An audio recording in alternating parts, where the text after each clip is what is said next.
Now we're going to learn bass lines on the Chapman stick. The first technique I call 3-fret box shapes.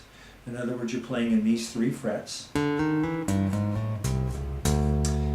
I'm going to start out with the note D and play its octave over here. So the first one, the simplest, is just to play that rhythmically. Or you can add the 5th in between here, and so now you have root, 5th, and octave. And you can play that rhythmically. A lot of these reflexes are what people tend to do first because it's easier for the hands, and it sounds good. The next thing is to add some filler off of those 3 frets. So what I do is I have the root here, 5th octave, and then I go up a whole step from the octave, and then I play the notes in between, 4th, 5th, and maybe even a half step. So come out like this. That's one line you could try. Another one, which is a little more rhythmic, is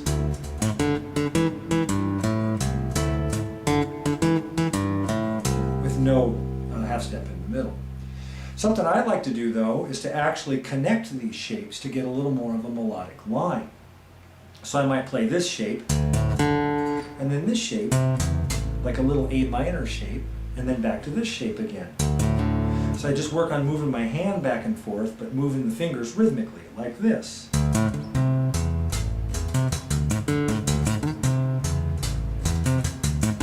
With a chord, it might sound.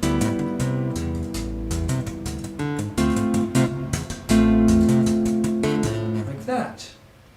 Another one that Emmett likes to use a lot, type of technique, is where you swap fingers to play percussively. So I might play the D here, and then the second finger plays the same note. Then the third finger plays the 5th, and back to the first finger here. So you get this effect. And then to finish it out, I might repeat this part, 5th octave, back to the 5th, and then hit the 5th again with my second finger, back to the root. In slow motion. A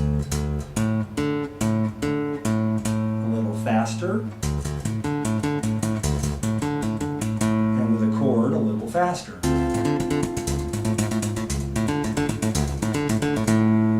And then the other part that I just threw in there, what you do there is you play the first finger, and then you go to your second finger, and your first back and forth. So in slow motion.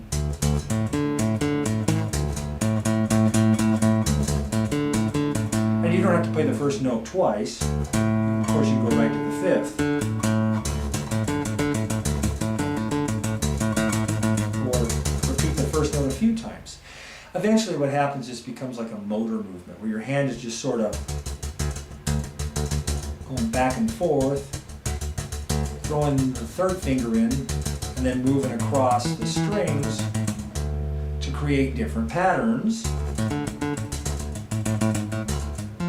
Up there to the third, like that.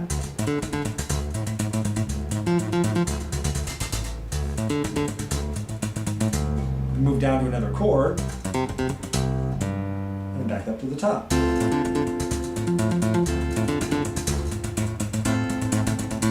Like that. That's another pattern. Another one is to create ghost notes. That is where you're actually just slapping at the strings just hard enough to make a sound but not a note, like this. So one example with the root and octave. Sometimes you hit it hard enough, you get a temporary note or a little bit of a staccato. So I could take D, C, B flat, C, common pattern, play it like this.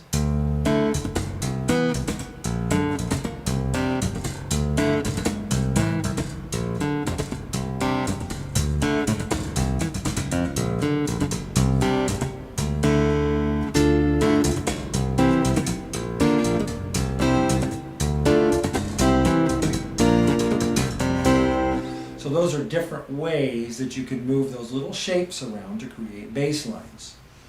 Another one is a little bit of a Latin style where you might start out on your third finger and and then play second and firsts. Again, you'll hear a ghost note in between there, like this. So this finger is playing the ghost note.